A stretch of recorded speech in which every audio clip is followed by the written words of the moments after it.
Boa noite a todos, a todas, os amados irmãos e irmãs. Estamos hoje começando a nossa lição de número 6.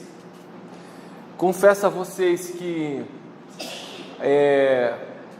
eu achava que nós conseguiríamos implantar um ritmo um pouco mais célere, mas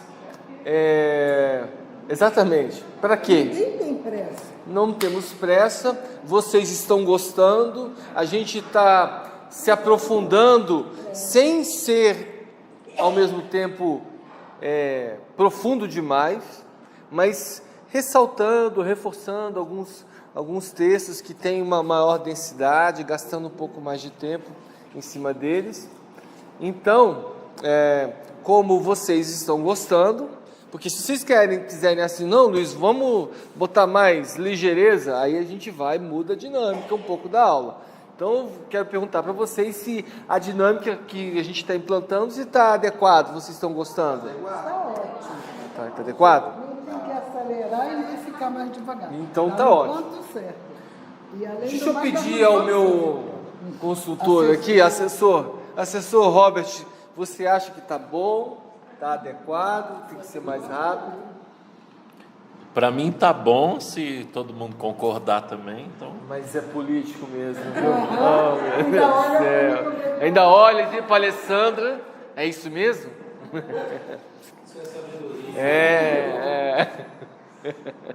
Gente, na semana passada eu não pude comparecer porque eu tinha um compromisso com a minha filha. Ela tinha feito comigo, que eu agendei essa data desde fevereiro, que ela tinha pedido para acompanhá-la em um espetáculo de um grupo musical, e eu fui com ela, e ela gostou muito, não só por ela ter ido, mas por ter ido com o pai, com a mãe, ela curtiu muito, ela gostou, e isso foi muito importante. E aí, como a gente não queria atrapalhar, eu não comuniquei nada a vocês para não trazer nenhum desânimo. Tinha passado para o Alexandre todo o conteúdo, tinha conversado com ele, os slides a gente tinha montado mais ou menos juntos. E aí, hoje eu estava escutando toda a aula detalhada, fiquei com inveja dele, porque vocês falavam muito mais com ele do que na minha aula. Eu falei assim, cara, onde é que eu estou errando? Que eu faço a pergunta e fica aquele, eu sou o grilinho, gri, gri, gri, gri, e vocês falaram, oi? E aí o Alexandre pediu para retomar alguns pontos que ele não quis adentrar nos capítulos 11 e 12. E aí hoje, quando eu estava terminando de organizar a aula, vi que do que ele estava precisando era exatamente os textos que mostravam a força do reino. E nós vamos, além de ver a força do reino, nós vamos ver também as parábolas do reino que estão no capítulo 13. Lembra que eu falei que algum dos discursos, o capítulo 13 é um outro daqueles discursos memoráveis que estão no Evangelho de Mateus, e que a gente precisa parar. É o terceiro discurso. O primeiro discurso foi o Sermão do Monte. O segundo discurso foi o envio dos 12. Vocês viram esse discurso, aquele texto de Mateus 10, ele é grande, são quase 50 versículos, todo o capítulo, um capítulo enorme. Esses capítulos do 10 ao 13 são todos capítulos grandes, você reparou? O 10, o 11, estão mais de 50. Então, o 13 é 58 versículos, então tem onde Jesus vai trazer as parábolas do reino. Então, o tema da nossa aula vai se apresentar a força e as parábolas do reino no Evangelho de Mateus, tá bom? Só um instantinho aqui. que eu vou dar uma pausa aqui na gravação, só um minuto. Aproveitar e fica um convite para quem quiser ir para a Palma. Isso, gente, olha, é maravilhoso. É uma igreja. Uma igreja pura. Acho que a melhor configuração, porque ela trabalha com gente que carece de Deus, carece de assistência, mas tem um coração enorme. Isso, a gente ir lá para servir essas pessoas é maravilhoso. Eles fazem muita coisa E com muito pouco, exato. Então, voltando,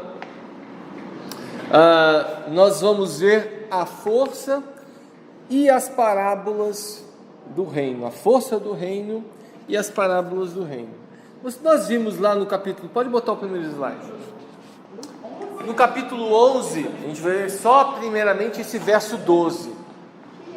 Lembra que Jesus, na discussão com João Batista, quando os discípulos de João chegaram para ele, e aí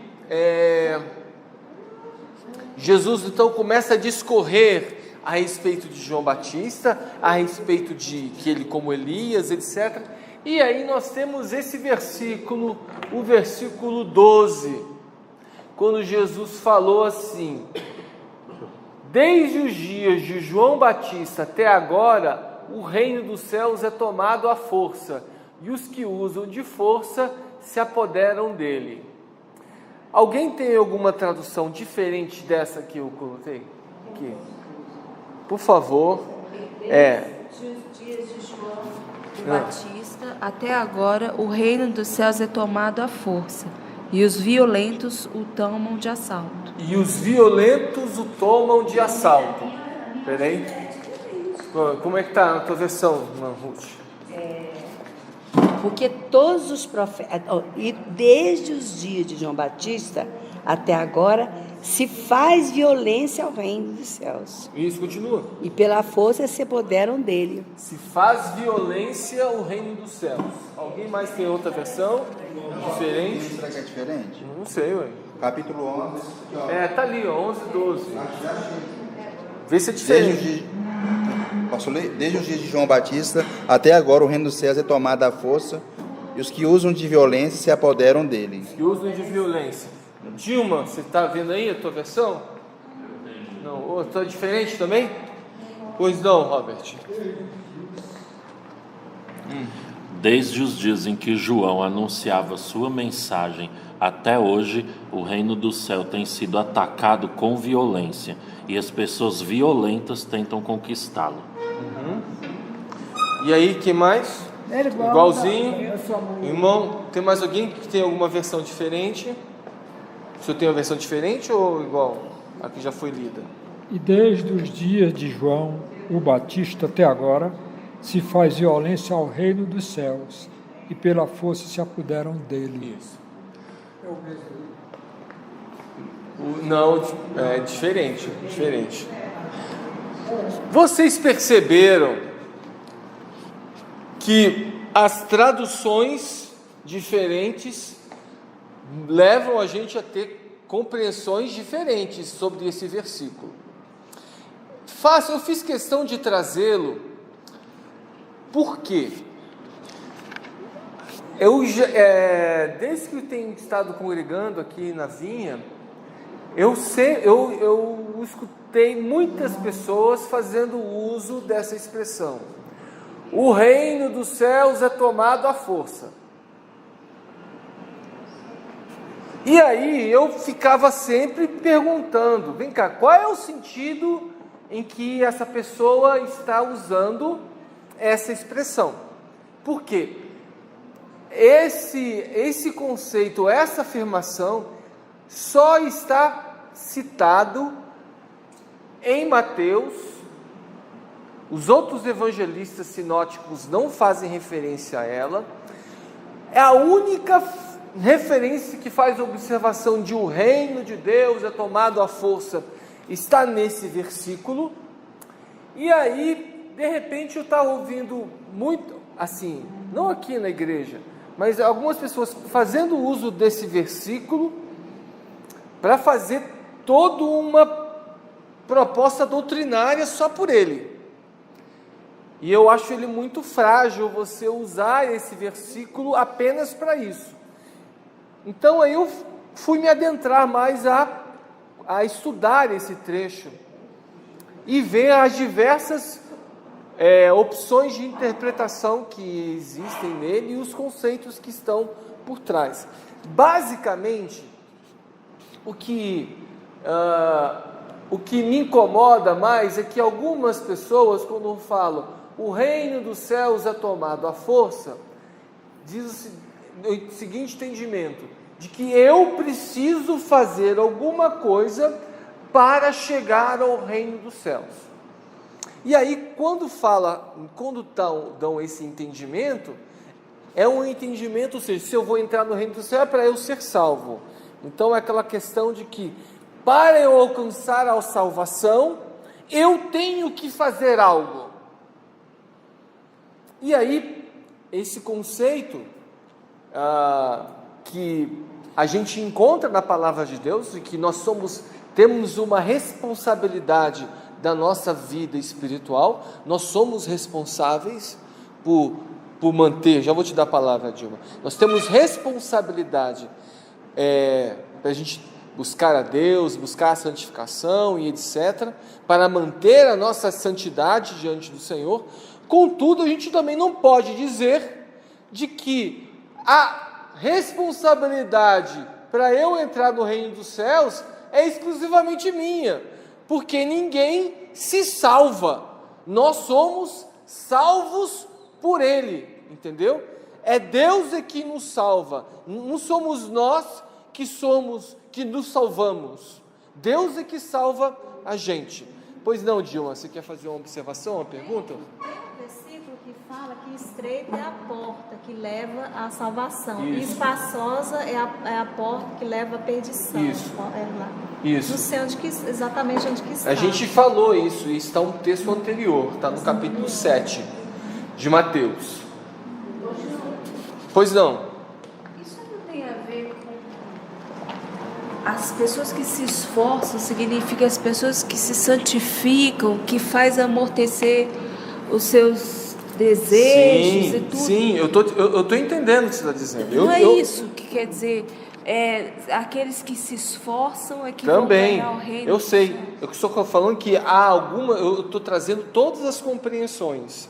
Então, uma das compreensões também é essa que você está dizendo, que o reino de Deus a gente tem que ter esforço para manter a santificação, para você mortificar o velho homem, etc. Eu não estou discordando disso, não.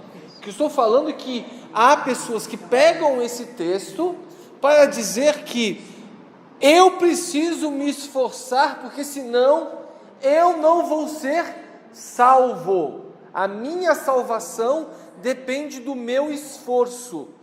E isso tem uma linha teológica que abraça isso, mas a gente não pode fechar só essa questão, porque, como eu disse, apesar da nossa responsabilidade, quem promove a salvação em nós é Jesus, é Deus, é o Espírito Santo que nos convence. O Alexandre trouxe muito sobre a ação do Espírito Santo na aula passada. Então, se não o Espírito agindo em nós para nos convencer, nós não somos salvos. Se não é Deus indo ao nosso encontro, eu não consigo alcançar a Deus. Tá certo? Sim, a porta que leva à salvação.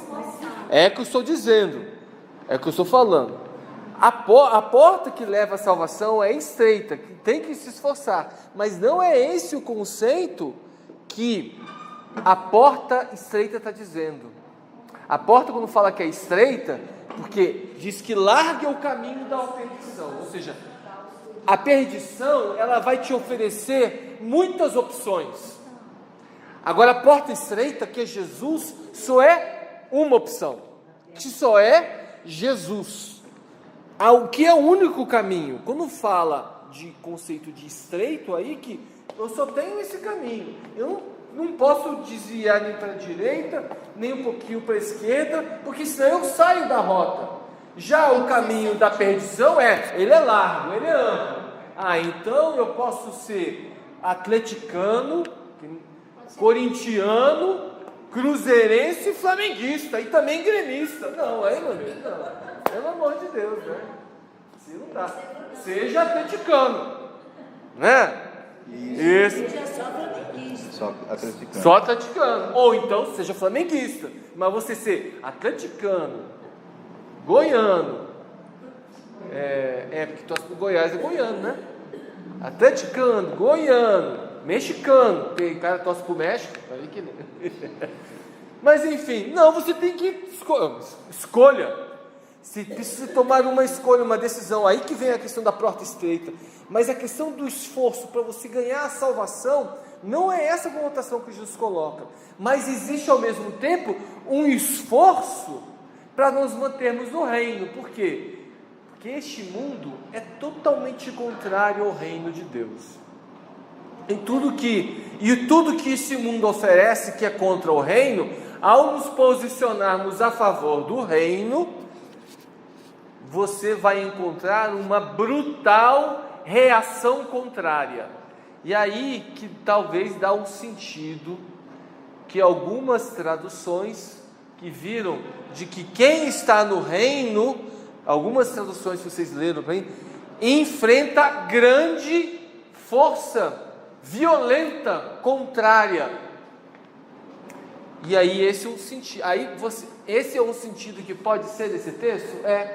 Lembra, Jesus não estava falando de João Batista? João Batista estava como? Nessa situação, vocês lembram? Preso. João Batista estava preso. Quem mandou prender João Batista? Herodes perseguiu João Batista, prendeu João Batista. O pai do Herodes fez o quê? Lá em Belém? Mandou matar, passar a faca em todo mundo. Então, eles, tanto o pai quanto o filho, eram pessoas que se opuseram ao reino na pessoa de Jesus. O reino não havia sido inaugurado, mas esse reino estava sofrendo a oposição. Desde os dias de João Batista, o reino dos céus é tomado à força. Algumas versões é como sofrendo força, reação. Algumas traduções colocam isso, e aí muda totalmente o entendimento, que se for essa compreensão, não está falando do meu empenho em me aplicar, me esforçar, mas sim, eu estou no reino de Deus, e por causa disso, o inferno e o mundo todo vai se levantar contra. E aí pode ser um caminho estreito. Você precisa, ficar dentro dessa opção. Eu vou seguir Jesus. Pode vir o que vier. Eu vou me manter. Mas existe uma outra opção. Não, uma outra opção de entendimento desse versículo. De que, ao mesmo tempo, nós vimos nos textos a posição de Jesus e a posição de João Batista diante das forças contrárias ao reino de Deus também não foram reações, vamos dizer assim, pacíficas. João Batista chegava e dizia: arrependei-vos, raça de víboras. Não era? Jesus foi para o deserto, enfrentou Satanás e o expulsou. Nós tínhamos visto aqui nesse mesmo texto que Jesus foi lá um pouco anterior, no capítulo, Jesus foi no capítulo 9, anterior, quando Jesus saiu do Sermão do Monte. Você lembra que ele não foi para a região dos Gadarenos, e lá expulsou aquele demônio, e mandou eles para aquela vara de porcos, e estava incomodando todo mundo. Então a mensagem de Jesus era uma mensagem que afrontava o mundo. E aí então se a gente for olhar dessa maneira, os violentos aqui acabam sendo Jesus e João Batista, que estão firmes. Eu estou firme na posição, eles estão firmes na posição de obedecer a Deus e estão marchando com a autoridade vinda dos céus. E aí eu trouxe essas diversas compreensões em cima do versículo para que vocês, quando estiverem lendo, peçam ao Espírito Santo para falar com vocês como vocês devem entender. Esse esforço aí é obediência, santidade, pode ser tudo. Relacionamento com Deus, também. Sacrificar a carne. Também. Eu não gosto dessa expressão de sacrificar a carne. Renunciar. E renunciar eu gosto. Isso. Vamos então, vamos olhar aqui um pouco no original, tá bom? Aqui, ó, tem 3 palavras no grego presentes no trecho que a gente tem que levar em consideração. Uma, que é aqui, ó, o reino dos céus é tomado à força. Essa expressão aqui, essa palavra aqui, biazetai, termo traduzido para tomado por esforço ou tomado à força. As suas alternativas é biazetai, verbo que ocorre na voz média, mais frequentemente na passiva. O termo é derivado de biazo, esse é o verbo, que significa usar violência, aplicar força, forçar, infligir violência em alguma coisa, em alguém. Então é você ir contra. Esse quer dizer a palavra biazetai, que a gente foi traduzido como é tomado à força ou por esforço. E aí outra palavra é biastai, os que se esforçam. Aí, ó, os que usam de força, os que se esforçam, é o que está aqui, biastai, que significa, na tradução Almeida, revista atualizada, né? Significa forte, impetuoso, ou seja, os que são fortes, os que são impetuosos, os que fazem uso de força, os que são violentos, ou seja, aqui está falando da pessoa, e aqui essa palavra está falando da condição, ou seja, a força aplicado pelos que têm força. E a última palavra é asparzo, que significa pegar, apoderar, tomar, arrebatar, reivindicar para si. O termo arrebatamento, quando fala da igreja ser arrebatada, ser retirada, é esse verbo arpazo, que é retirado abruptamente, subitamente. É isso que quer dizer, que ser pego. Deus vai e pega.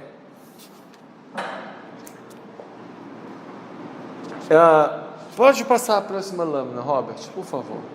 Então, em função disso, eu trouxe você as 4 posições que a gente pode interpretar esse texto. E aí, você peça a Deus para te orientar e falar contigo qual delas encontra paz no seu coração. A primeira delas aqui, ó, que o reino de Deus que vem com força, e o reino de Deus veio com força? Veio. Para superar as resistências espirituais, políticas e sociais. O reino de Deus veio com força na pessoa de Jesus e João Batista? Veio. Então aqui, ó, nesse caso, os que tomam a força, os que estão usando de força espiritual, é quem? Jesus e João Batista, que estão revestidos de uma autoridade divina e estão marchando contra as forças das trevas e usando a força e a autoridade de Deus. É um entendimento possível? É. Eu gosto desse daqui. Mas eu não acredito que seja isso que o texto estava falando. Essa primeira compreensão, ela está bem contextualizada com o que Jesus está dizendo. Porque chegaram para Jesus e perguntou: Jesus, o João Batista está lá preso, está querendo saber se você é mesmo o Messias que tinha que vir. E Jesus: olha, diga para ele, João Batista, que eu e ele, a gente está nessa desde o início e estamos sob uma autoridade divina, marchando contra as forças das trevas. E estamos prevalecendo, porque os cegos estão vendo, os coxos estão andando, os paralíticos estão caminhando, os que estão aprisionados estão sendo libertados. Diga isso para ele. Lembra que foi isso que a gente estava falando sobre João Batista no capítulo 11? Esse é um contexto. Uma outra aqui, o reino de Deus requer avidez para enfrentar as adversidades que o mundo causaria. E aí então vai muito bem nisso que a Alessandra e a Dilma colocaram. Eu também gosto dessa tradução, dessa compreensão, que a gente precisa ser ávido, a gente precisa ser proativo, nós não precisamos ser passivo na nossa vida espiritual, a gente tem que tomar uma decisão. Mortificar a carne é algo que você tem que tomar a decisão para fazer, dia a dia, todo dia, você tem que renunciar. Então isso precisa ter avidez. Essa autoridade aí para pisar serpentes, então a gente tem essa autoridade. Temos também essa autoridade. Assim, se o inimigo vem, a gente usa. Nós temos essa autoridade em nome de Jesus. Agora, mas isso não quer dizer que estaremos livres de problema. Tanto é que Jesus estava enfrentando oposição e João Batista estava preso. No mundo físico, a realidade era um pouco outra, mas no mundo espiritual, eles estavam prevalecendo, e a vontade do Senhor estava sendo feita. Exato, eu venci o mundo, como Jesus falou. O terceiro entendimento, e eu gosto muito desse também entendimento, que seria uma variação da anterior, concebendo que a luta para permanecer no reino de Deus deve-se aos conflitos contra a carne, contra a nossa índole caída e pecaminosa, que seria uma ampliação, voltada especificamente para... Então aqui fala que o reino de Deus requer avidez para enfrentar as diversidades, que a gente vai enfrentar um mundo que se opõe a gente, e ao mesmo tempo o grande opositor das nossas vidas somos nós mesmos. E aí você, contra esse inimigo eu tenho que lutar ainda com mais força ainda. E o quarto entendimento é que o reino de Deus está sendo atacado pelas forças das trevas desde que foi inaugurado por João Batista e Jesus, e seus inimigos estão tentando se apoderar desse reino. E eu não posso também descartar essa compreensão, porque o reino, quando Jesus começou o ministério dele, primeira coisa que aconteceu foi enfrentar Satanás. João Batista, primeira coisa que ele estava enfrentando quando começou a pregar, a resistência à oposição de Herodes, a prisão de Herodes, depois a armação da filha de Herodes e da filha de Herodias, Salomé, e da própria Herodias, para que matasse Herodes, a oposição espiritual que se levantou contra eles. E aí Jesus está dizendo: olha, desde que o reino de Deus começou, as forças das trevas, elas vão se levantar contra aqueles que estão vivendo o reino. O que eu não consigo enxergar nesses textos, contudo, é aqui falar a respeito de salvação. De que o meu esforço vai me levar à salvação. Eu não consigo enxergar nessa passagem isso. Consigo enxergar que a santificação, a postura da gente ter contra a luta externa do mundo, já vou te passar a palavra, mas a salvação especificamente eu não consigo enxergar. Pois não? E lá na minha sala o pessoal pensa que quem faz maldade, quem é corrupto, não vai para o céu nunca. Eles pensam que... Eu falo para eles que se haver um arrependimento verdadeiro, sim. Né? Sim. Sim. Agora eles falam assim, não, eles acham que vão para o inferno, essas pessoas. Não vão para o céu de jeito nenhum. Sem arrependimento, ninguém vê a Deus. Ninguém verá a Deus. Bom, então, gente, só para fechar, pode deixar nesse novo slide. A força do reino é uma renúncia pessoal. Sim, mas lógico. Precisa força sua para renunciar. Lógico. Então, sim, mas a força sua para renunciar, ela é uma consequência da sua salvação e não uma condição. Entendeu? Ela é uma reação natural, vamos dizer, após você ter encontrado Jesus. Você viu a nova vida. Você experimentou do Espírito Santo. Eu não quero aquela vida anterior. Por mais que minha carne queira, peleje, eu vou resistir contra ela. Mas perceba, porque houve uma mudança no coração gerado pelo Espírito, levando a gente a permanecer na presença, a vencer a carne, a enfrentar as lutas, as adversidades, enfim. Mas não é pré-requisito eu desejar, porque a Bíblia fala que nós estamos como, gente? Nossos delitos e pecados. Mortos. Morto pode fazer alguma coisa? Não.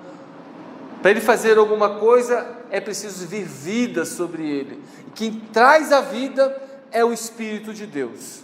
O Espírito de Deus traz a vida e convence o homem da justiça, do pecado e do juízo. Vendo isso, ele se posiciona. Senhor, então, quase no encontro. É um encontro, é Deus nos encontrando e a gente encontrando Ele. Não é exclusivamente Deus, nem eu sou ali como alguém manipulado por Deus para encontrá-lo. Existe um encontro, mas a partir desse encontro, a permanência, e que vai mostrar como genuíno esse encontro, vai ser na minha disposição, em todos os dias, estar enfrentando a carne, enfrentando os inimigos, enfrentando o mundo, permanecendo, resistindo, encontrando oposição, mas não vai ser isso que vai me dar graça, percebe? A graça me dá a bênção, não vai ser esforço meu que vai dizer assim, bom, você está se esforçando muito, acho que você merece. A Bíblia fala que nós lá no céu vamos receber um título: servo inútil, vermezinho de Jacó. É isso que nós somos. Nós não somos a rainha da cocada. A gente é miserável. Nada. A gente só alcançou alguma coisa por graça imerecida que Ele nos deu. Diga, Luciano. O que eu queria dizer é que eu estava lendo em Tito, fala sobre os atos de justiça. Nós não somos salvos pelos nossos atos de justiça, mas é pela misericórdia de Deus. Exato. Mas eu falo assim, que lá em Apocalipse fala que os atos de justiça dos santos é como se fosse linho finíssimo. Como é que não fala em Isaías que a justiça do homem é um trapo de imundícia? Por que fala em linho finíssimo, os atos de justiça? Mas aí quando você conhece o reino, as coisas mudam. Quando a gente experimenta o reino, tudo muda. Estamos num novo caminho, numa nova vida. Quando Jesus fala assim que ele veio trazer espada, é perseguição Também. né? Quem é Cristo, quem segue a Cristo, vai receber essa oposição. A reação dos fortes, que ele falou ali. Herodes, os fariseus, o mundo espiritual vai se opor contra você. A segunda força que nós já vemos lá no capítulo 12, quando foi a questão daquele camarada que foi outro endemoniado, que era mudo, e Jesus expulsou, e houve aquela acusação de Jesus que ele tinha sido operado um milagre por Beelzebu. Beelzebu, olha, é uma divindade cananeia que está lá em 2 Reis 1, de 1 a 6. Se vocês podem, vamos ler aí só para a gente conhecer rapidamente. 2 Reis. Posso ler? Por favor, se você já achou. 2 Reis 1, de 1 a 6. Isso.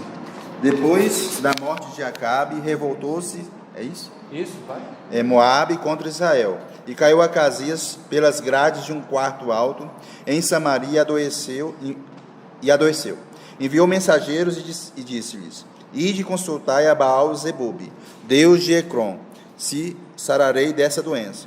Mas o anjo do Senhor disse a Elias, o tesbita: Dispõe-te e sobe para te encontrares com os mensageiros do rei de Samaria, e dize-lhes: Porventura não há Deus em Israel, para irdes consultar Baal-Zebub, Deus de Ecrom? Por isso, assim diz o Senhor: Da cama a que subiste não descerás, mas sem falta morrerás. Então Elias partiu, e os mensageiros voltaram para o rei. E este lhes perguntou: Que há por que voltastes? Eles responderam: Um homem nos subiu ao encontro e nos disse: Ide, voltai para o rei que vos mandou, e dizei-lhe: Assim diz o Senhor: Porventura não há Deus em Israel, para que mandes consultar Baal-Zebub, Deus de Ecrom? Portanto, da cama a que subiste não descerás, mas sem falta morrerás. Percebe então, quando ele falou Beelzebu, às vezes a gente fala que Jesus, já ouvi gente fazendo a afirmação de que seria Beelzebu uma coisa, Satanás outra coisa. Beelzebu é um demônio, Satanás é um anjo caído. Eu não consigo olhar dessa maneira, porque Beelzebu ou Baal-Zebu era uma divindade gentia, cananeia. Ou seja, eles estavam dizendo que Jesus era um feiticeiro, era um bruxo. Essas coisas que ele está fazendo em nome dessa divindade cananeia, desse Baal. É isso que eles estavam dizendo. Então eu não consigo aqui, por esse versículo apenas de Mateus 12, que se repete em alguns textos nos outros sinóticos, achar e fazer doutrina que algumas pessoas fazem, dizendo que, não, esse daqui, Beelzebu, é um demônio. Porque fala o príncipe dos demônios, né? Mas na realidade ele é uma divindade cananeia. Então é como se ele falasse: olha, esse Jesus, ele opera esses milagres em nome de Ísis, em nome de... A gente sabe que tudo isso é demônio, não é? Nós sabemos que tudo isso é demônio.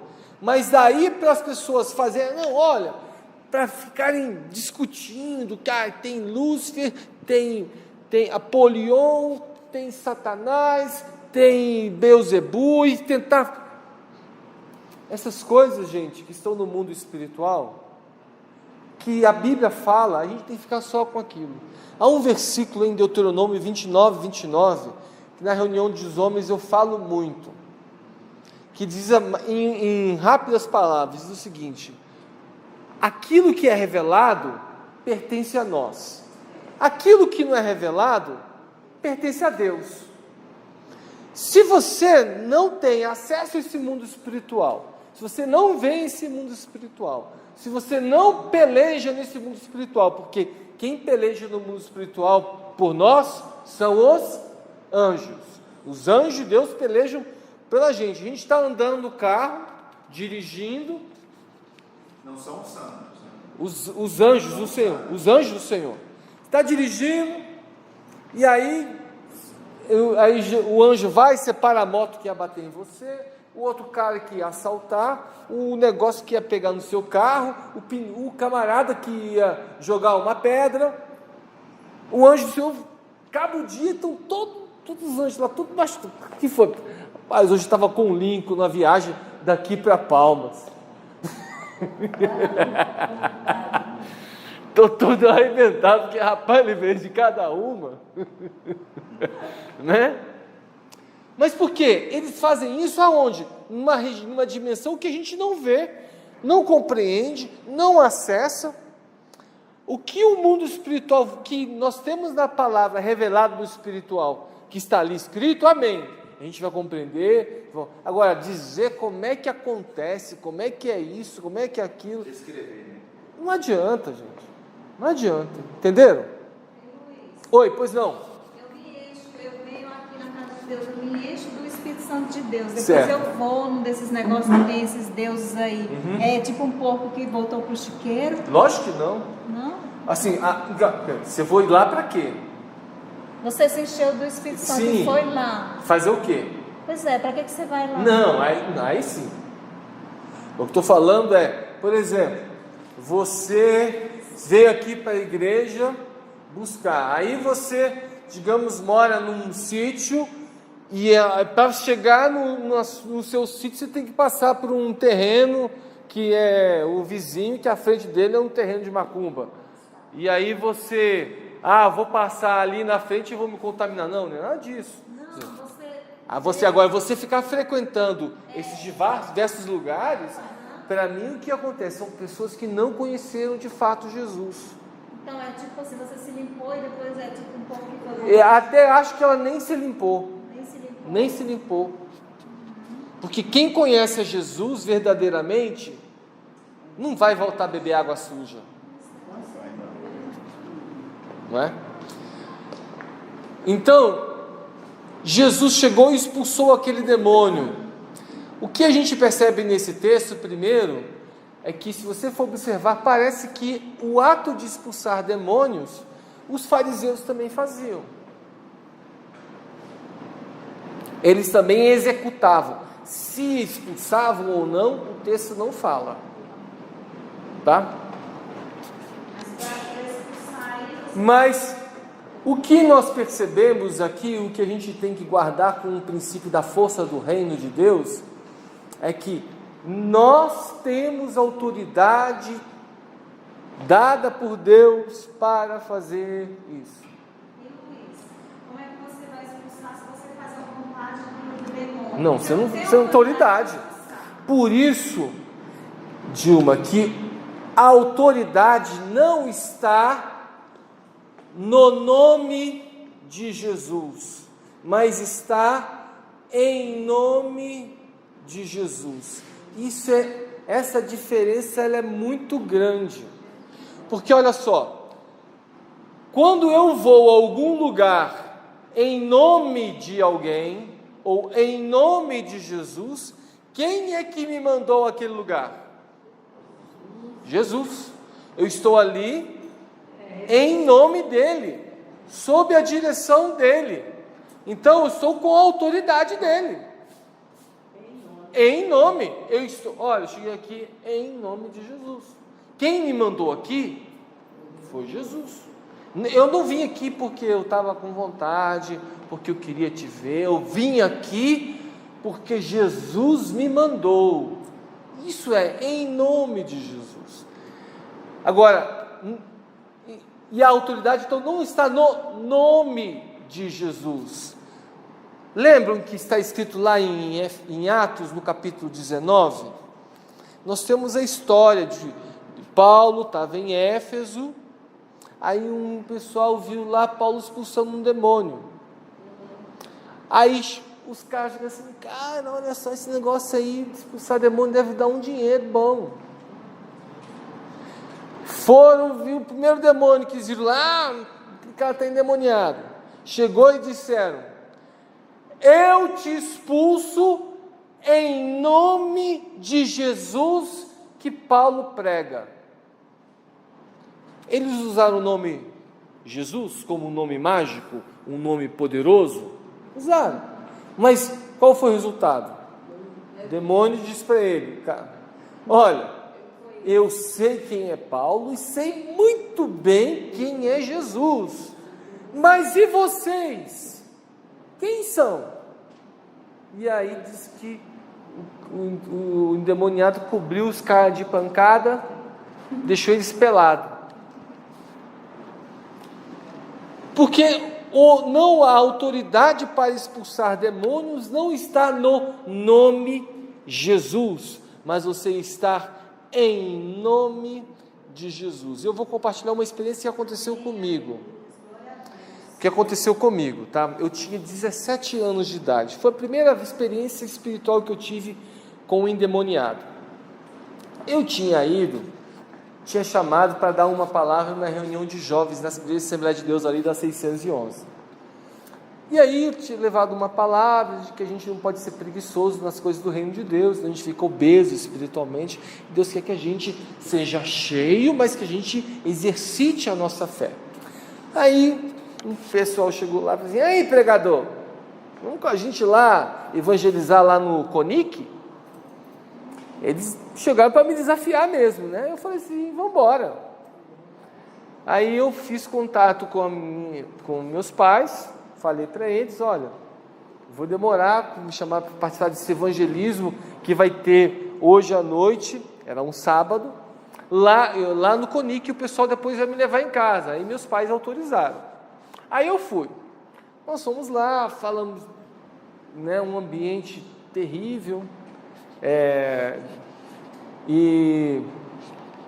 e aí um pessoal abordou um rapaz que era cabeleireiro, que era um homossexual que estava lá, e falaram de Jesus para ele.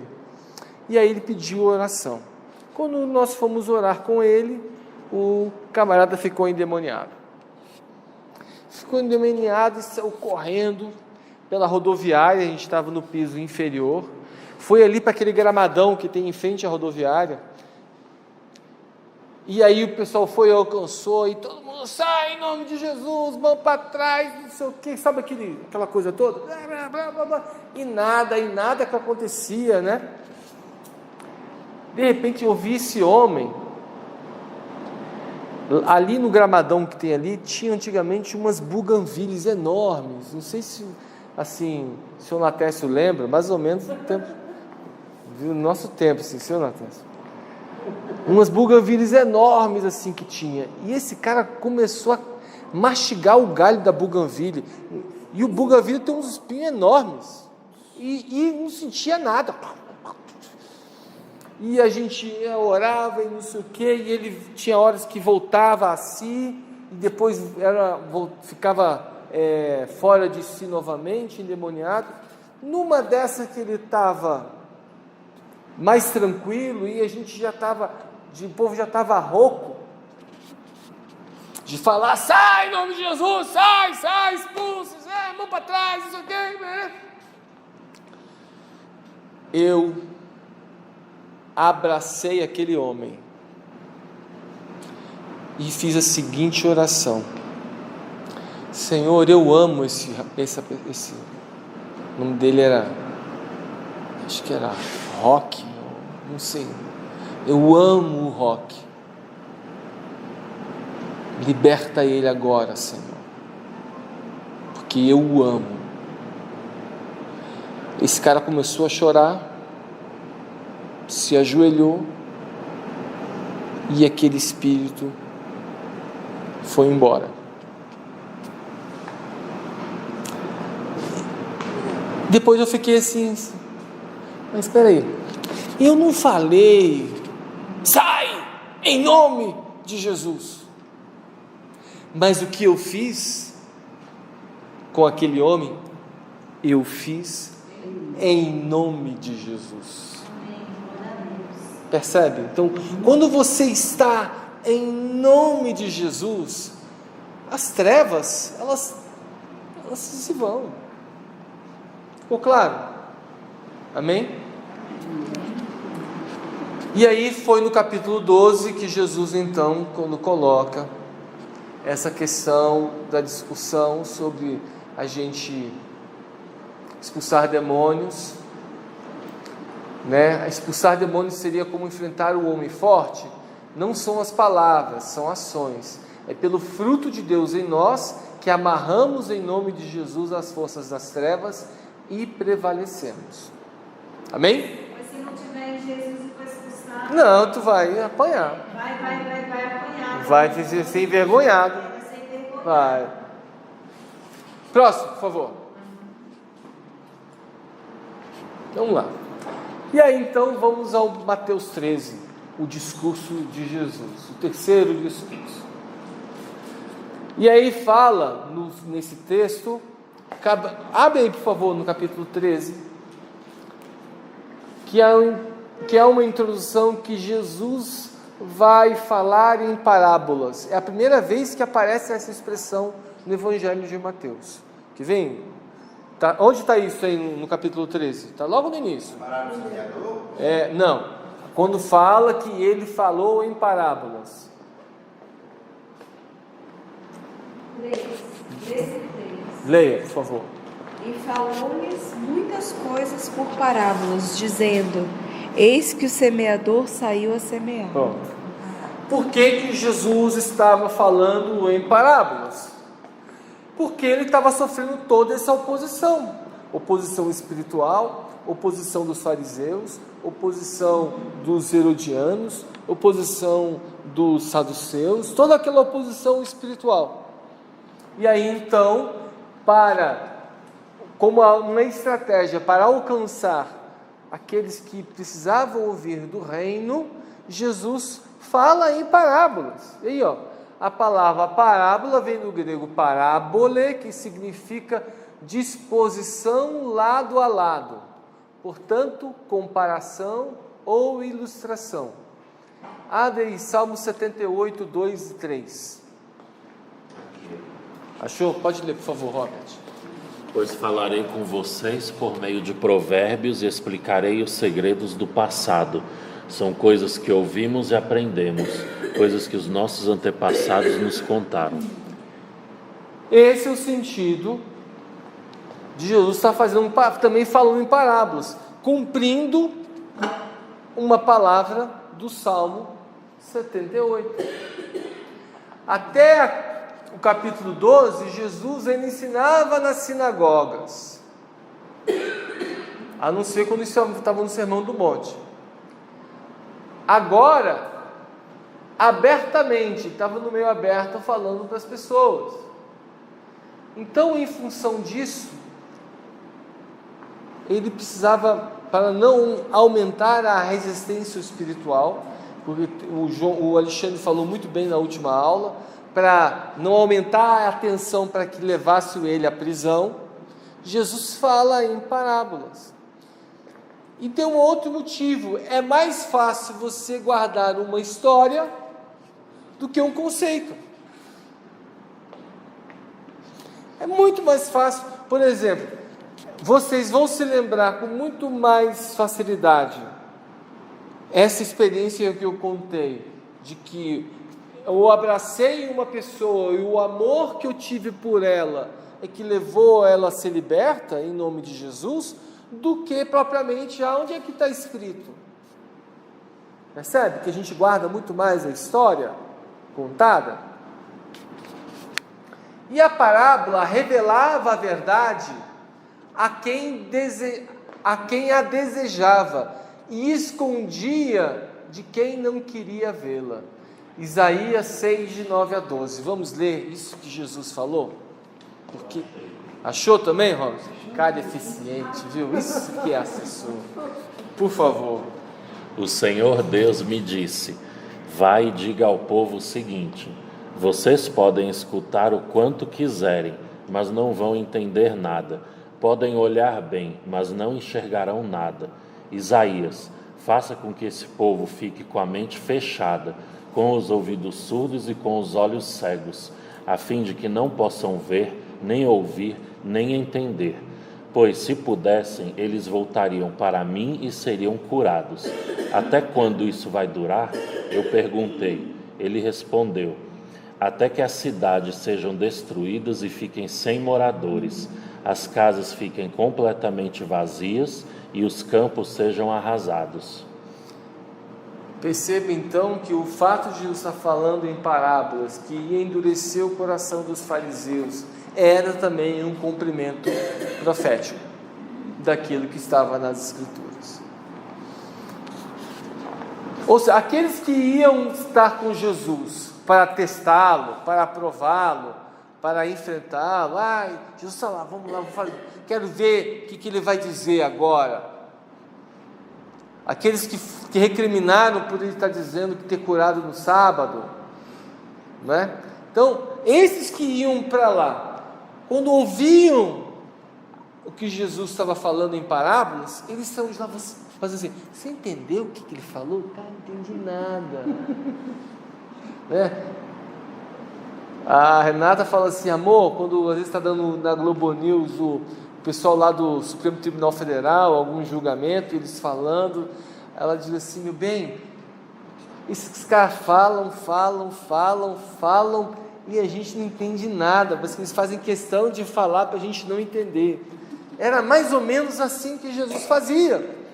Falava numa linguagem que os fariseus e os religiosos não conseguiam compreender nada, mas os simples, aqueles que iam até Jesus para encontrar Jesus, eles entendiam. O reino estava próximo e o Messias estava sendo rejeitado. Era chegada a hora de Jesus falar aos discípulos por meio de parábolas para ensinar-lhes verdades do reino de Deus que ainda não haviam sido reveladas até aquela altura. Como Israel rejeitava o seu rei, os planos do reino de Deus tomariam outro rumo e por tempo indeterminado. Ou seja, como Jesus pregando, o povo de Israel rejeitando, não querendo ouvir, Jesus então começa a ensinar para aqueles que estavam seguindo e para os apóstolos outras verdades do reino, e uma delas que chegaria até nós. A parábola do semeador, ela foi a primeira parábola que está nas parábolas do reino, e ela se diferencia das demais. Parece tratar de uma verdade do reino já conhecida. Por quê? As outras parábolas ficam assim, porque sabe o reino de Deus? Ele também é comparado a, ou semelhante a. Quando Jesus discorre a parábola do semeador, é como se ele falasse uma verdade do reino que ele já tinha, que os discípulos já tinham entendido. Nas demais parábolas que ele vai colocar, é como se fosse acrescentando uma nova informação a respeito do reino de Deus. Pode passar para a próxima. Então, a primeira parábola, que é a do semeador, aqui nós temos esse gráficozinho, ó. São a parábola do semeador, ela fala sobre quatro tipos de sementes. Não, a semente era uma só, de solos. 4 tipos de solos. Os solos são as pessoas, são os corações. E aí aqui, o primeiro, à beira do caminho. O que acontece na beira do caminho? Ali, ó, tá vendo ali, ó?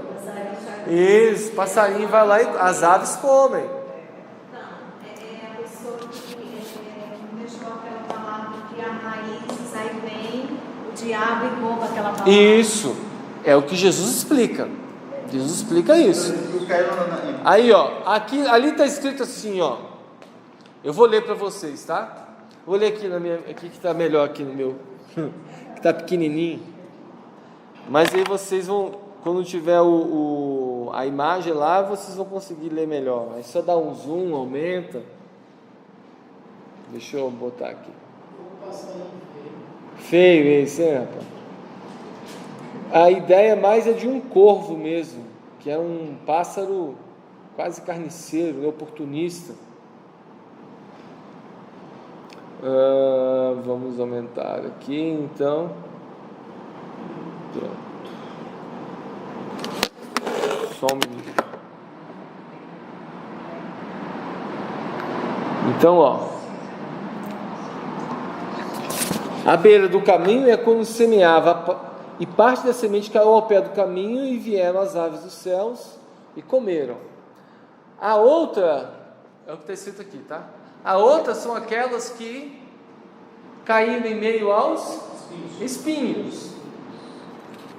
E que Jesus disse que elas não tinham, elas se sufocaram, elas cresceram, mas depois não conseguiram se desenvolver. Exato, isso mesmo, os problemas. Aí, o próximo, sei que ele mudou aqui. O solo rochoso. O solo rochoso. E ele fala que o solo rochoso, isso, exato, que não consegue ter raiz. Espera aí, só um minuto que tem aqui. Aí. Pronto, aqui ó. A outra parte caiu em pedregais, onde não havia terra bastante. Logo nasceu, mas porque não tinha terra funda. Mas vindo o sol, queimou, secou, porque não tinha raiz. Aí são aquelas bem parecidas com quando Jesus falou lá no Sermão do Monte, aqueles que edificam a casa sobre a areia. Quando vem as situações deste mundo, os problemas, eles não conseguem se manter. Não estão necessários. Exatamente. E o último, que foi em terra boa, que deu muito fruto, a 30, a 60 e a 100 por um. Então, esses tipos de solos representam, a gente consegue verificar isso nos dias de hoje? Você consegue encontrar pessoas que... Não é? Mas tem, Mas vemos isso. infelizmente. Vamos dizer, se for numa proporção aí, se o semeador jogou, vamos dizer assim, ó, quantas sementes? 1, 2, 3, 4. De cada 4 sementes que ele semeou, uma vingou. As outras 3 não vingaram. O semeador é o culpado? Não. Porque ele não, a parábola não é a parábola do... Acho que o melhor sinônimo não seria a palavra do semeador, o nome dessa parábola. Seria a parábola dos solos. Porque ele está falando, dos solos. Não está falando do semeador. Porque Deus deu livre-arbítrio, ele não obriga ninguém a nada. Né? Então é o solo que é o problema, não é o semeador do problema. Vocês aqui, que tipo de solo vocês acham que você é? Eu sou o último sol aí. Amém, eu também. Então aí, se você é esse tipo de solo, vamos lá, pergunta 2, consequência. Está produzindo fruto? Está frutificando a 30, a 60, a 100 por um? Porque essa é a condição desse solo aqui. Se você não está dando esse tipo de resultado, opa! Ué. Pode estar sufocado, pode estar no meio de pedra. O diabo pode estar comendo essa palavra, diminuindo a tua fé. Eu acho que eu sou a minhoca daquele tipo de solo. Não, misericórdia, você não é. A parábola não é a parábola da minhoca. Não é a parábola da minhoca. A parábola é dos solos, nem do verme. A parábola é dos solos, porque Jesus está comparando o reino de Deus a esse semeador que sai a semear a semente nesses solos. Nós todos devemos crer que somos o solo da terra boa. Amém? Pois não? Pois responde, por favor. Se não fôssemos o último lá, não estaríamos aqui. Isso. Você está aqui porque você é o solo bom. É. E o solo bom tem muita minhoca. Tem, muita minhoca. Por que o Pinóquio está ali? Solo ruim não tem minhoca. Sim, é por causa do próximo, Anterior. do joio, o falso. Vamos fechar só aqui. Então, se todos nós aqui somos solos bons, saiba o seguinte: você precisa dar fruto. E aí Jesus entra em seguida na segunda, uma segunda parábola, a parábola do joio e do trigo. E aqui eu trouxe duas fotos. Essa é a foto do joio, essa é a foto do trigo. É bem parecido mesmo, né? O nome do joio, o nome científico dessa semente é Lolium timulentum. Ela também era chamada de cisânia. Cisânia é uma palavra, já é da nossa língua, que significa discórdia, desavença, traz confusão.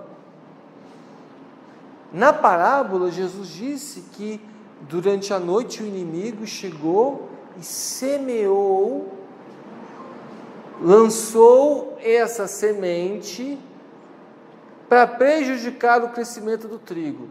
Então, o que é, digamos assim, o campo para o joio chegar na nossa comunidade? É exatamente isso aqui, ó. Desavença, discórdia, divisão, disputa. Se houver disputa de poder, disputa de ser, quero ser melhor, o diabo encontra ambiente propício para lançar o joio com o único intuito de confundir no ato da colheita, de as pessoas não perceberem o que é joio e o que é trigo. Quando é que vai ser feita a separação? Quando? Na colheita, no arrebatamento ou na sua morte. Quando você morrer, é que Deus, aí você foi separado. Aí vão olhar assim: cisânia, não, trigo. Não, isso aqui não é trigo, não. Né? Permanece. Só ele vai tirar isso. Só ele vai saber quem é joio e quem é trigo. Por isso que está o bonequinho do Pinóquio aqui, ó. Porque é muita gente que está no nosso meio, que tem cara de crente, gente crente, fala de crente, roupa de crente, traquejo de crente. Como que eu sei que é esse jogo pelos frutos? Você nem, talvez ele até tente frutificar, que o joio também dava fruto, só que ele dava fruto de joio, não dava fruto de trigo. Só lá nos céus é que o Senhor vai dizer. Vamos ver lá, ó, Daniel 12:3. Já achou? Já achou, né, mano? Já achou. Não. O celular é rápido. Não. Quem achou Daniel 12:3? Livro tem que ficar passando as pratas.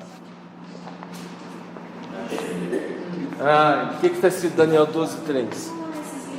Os mestres sábios, aqueles que ensinaram muitas pessoas a fazer o que é certo, brilharão como as estrelas do céu, com um brilho que nunca se apagará.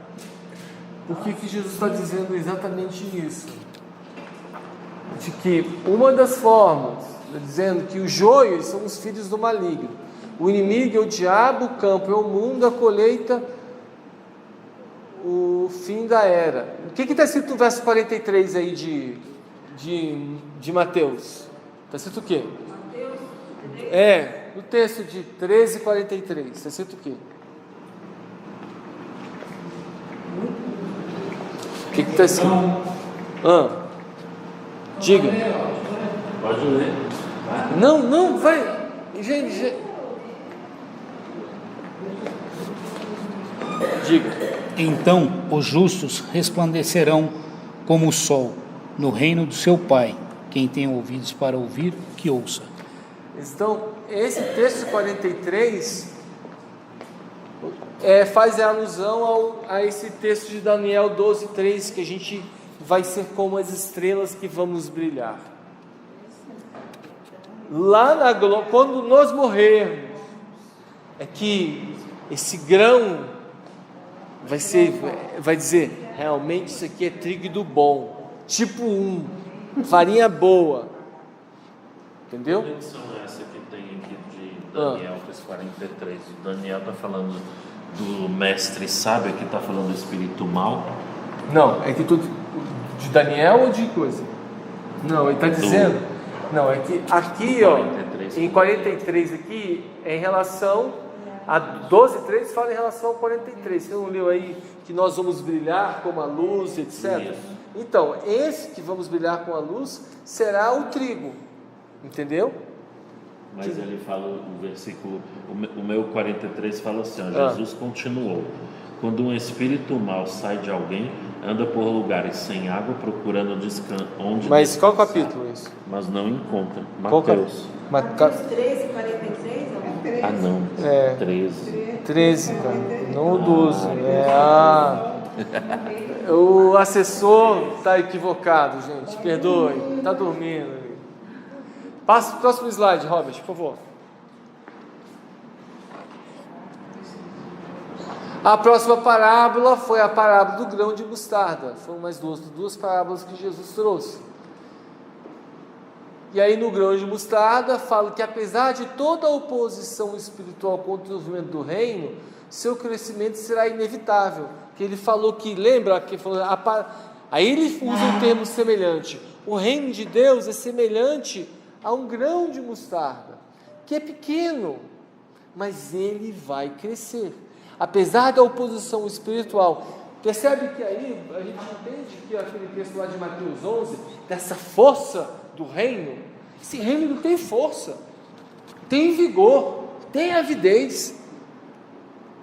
O crescimento não está ligado à capacidade dos homens, mas da semente que Jesus está semeando. Porque quando o homem, nós olhamos a essa semente assim, cara, essa semente aqui não é nada. Não é nada. E aí Jesus coloca, não, essa semente ela tem força, mesmo pequena, se tornará, como a versão, a maior das hortaliças. Aí você vai dizer assim, Luiz, mas existe semente menor do que a semente de mostarda? Existe. Na realidade não é uma... Jesus, a pequenez da semente de mostarda não é literal, ela é proverbial entre os judeus. Era uma forma proverbial entre os judeus de falar essa coisa pequenininha, como um grão de mostarda. Está claro?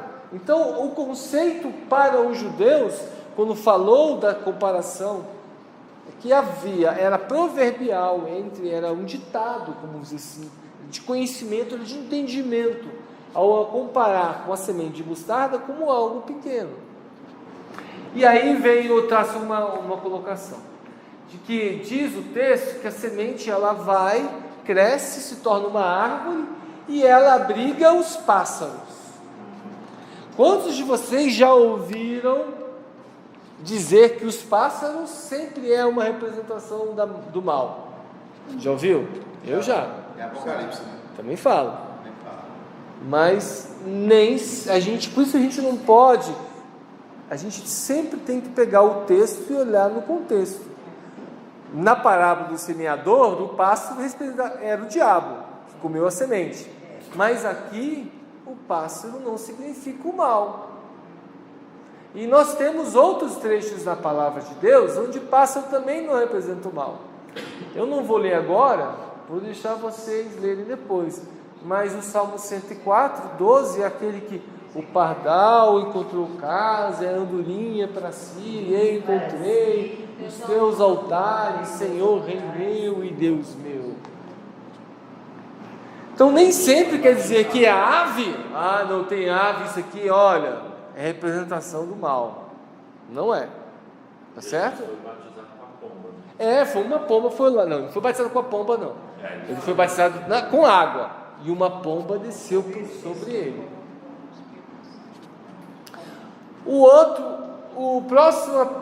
A próxima parábola, quando ele fala da parábola do fermento.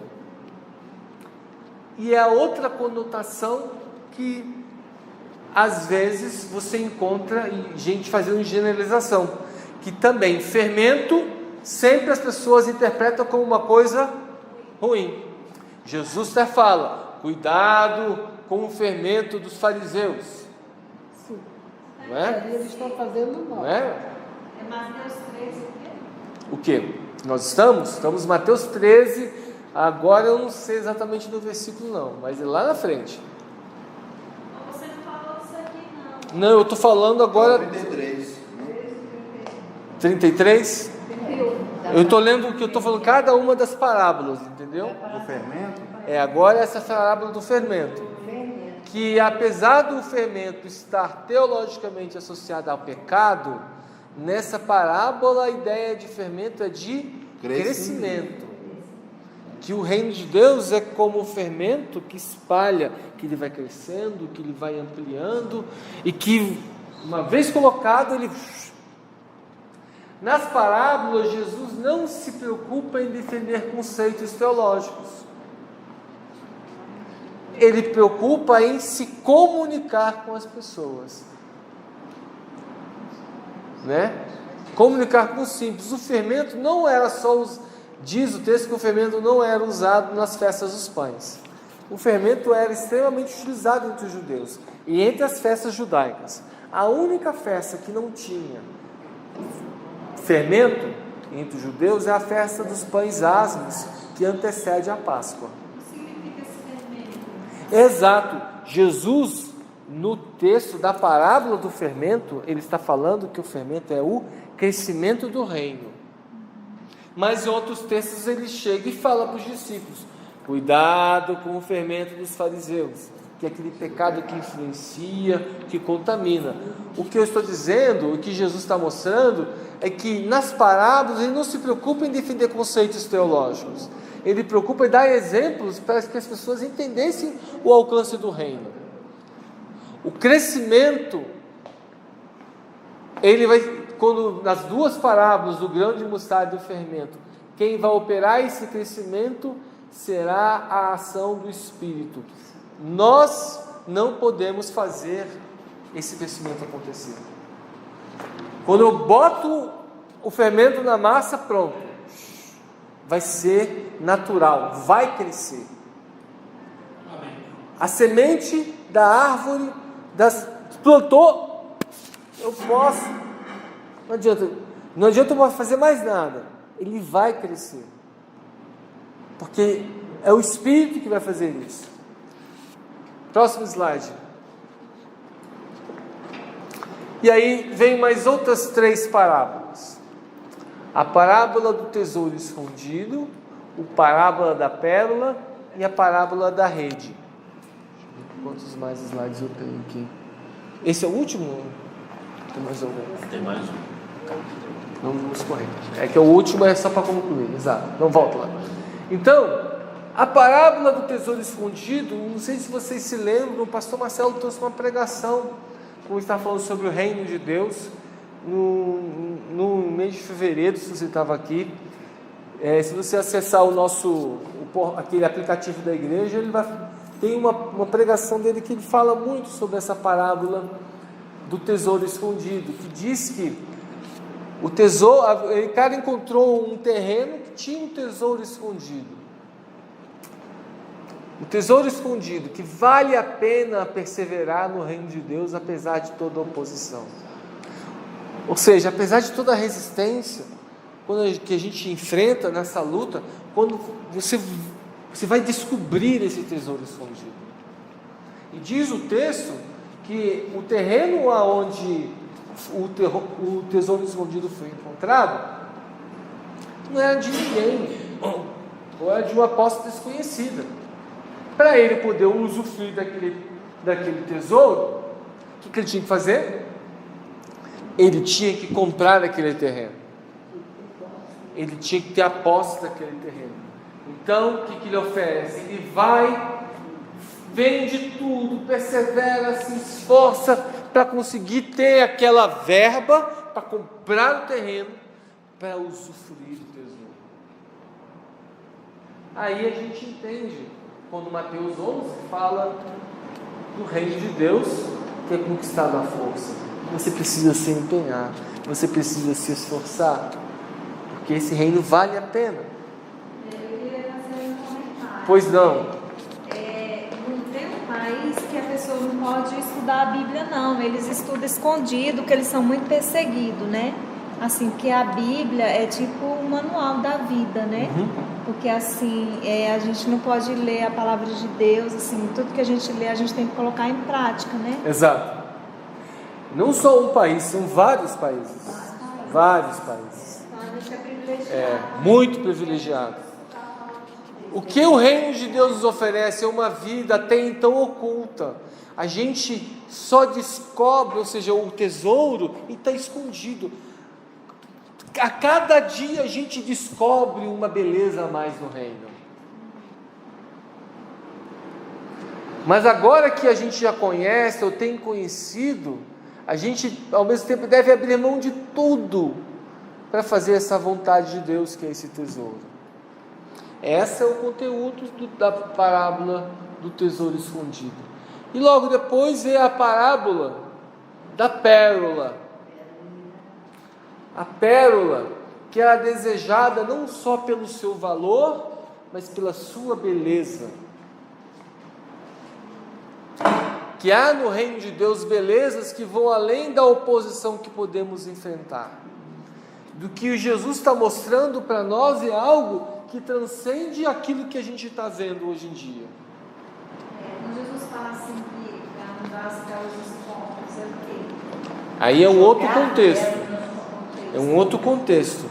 Porque aí a ideia é de um mercador que, para obter aquela pérola preciosa, ele vendeu tudo para poder alcançá-la, para poder tê-la. A disposição, a motivação de que, quando a gente abraça esse reino, estamos dispostos a tudo, inclusive a perder a vida por esse reino. E por fim, a parábola da rede. A rede nas pescarias nos ensina que o reino de Deus deve ser levado a qualquer pessoa, não cabendo a nós dizer a quem serve. E aí ele fala exatamente como fala a parábola da rede, que esse reino de Deus, semelhante à rede, ela é lançada. E o sistema aqui é o sistema de arrastão. E estavam falando da pescaria. Tarrafa, né? Arrastão. Arrastão é diferente de tarrafa. Não, tarrafa o cara joga aqui e pega um cantinho só. De arrastão, amarra lá, o outro puxa lá e fica, vão todo mundo puxando. Pode ser em alto mar, pode ser perto, sei que pega tudo, puxa tudo, bota a malha fina e vai puxando tudo. Era assim que, essa aqui é uma foto que representa mais ou menos. E essa salvação, então, ela deve ser levada a todas as pessoas. E essa salvação vai ser um ato divino. Último slide, Robert, para a gente concluir. A conclusão das parábolas do reino. Os discípulos, eles entenderam a mensagem ensinada por Jesus. Quem não entendeu foram os fariseus. Segundo, que ao comparar com os mestres da lei que se aproximam do reino, Jesus ensinou aos discípulos que a proximidade com ele é que faz que a gente discirna sobre a velha aliança e a nova aliança.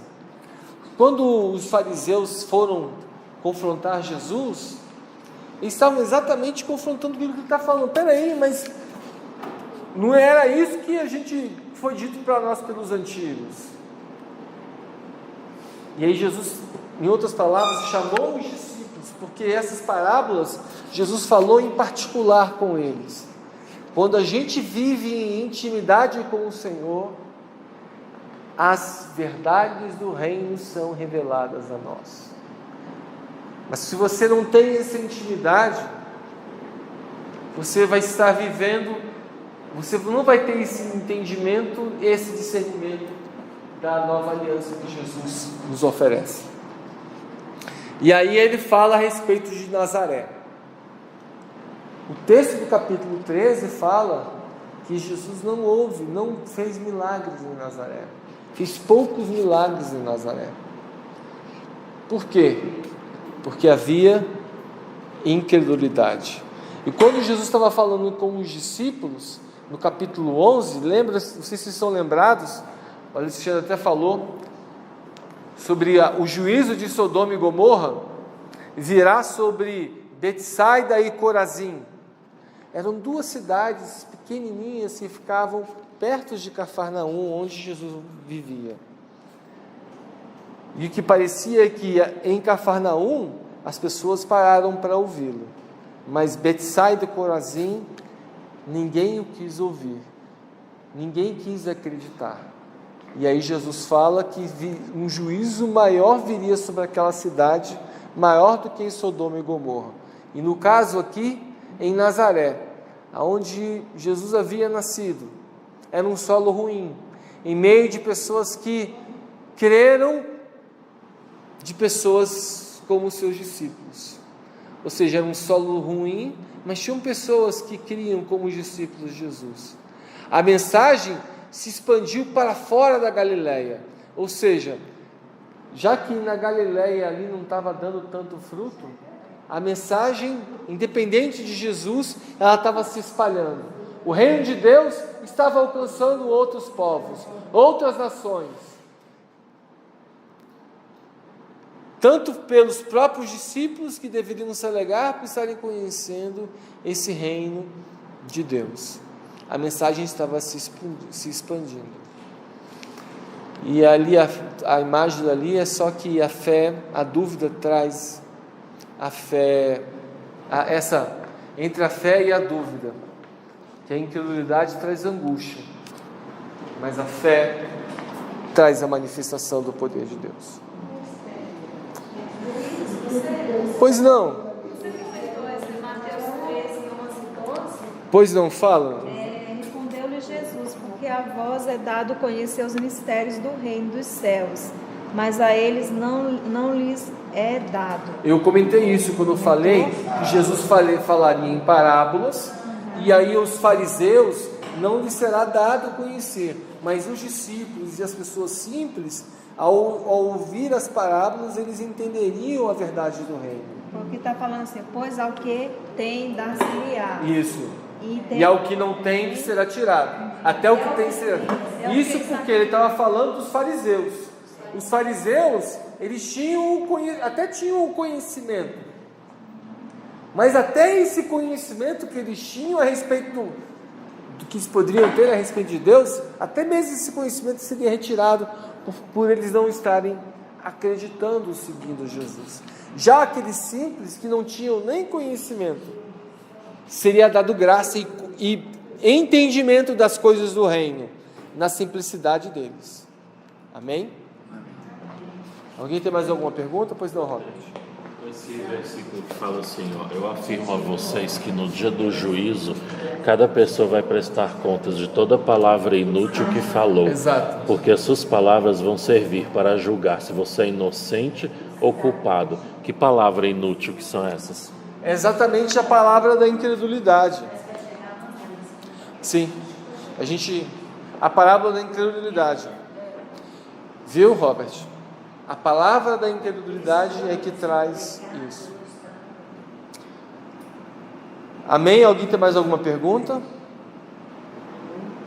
Estamos encerrando então, em nome de Jesus. Deus abençoe. Semana que vem Mateus 14, 15, vamos ver se a gente chega até o 16, tá bom? Deus abençoe.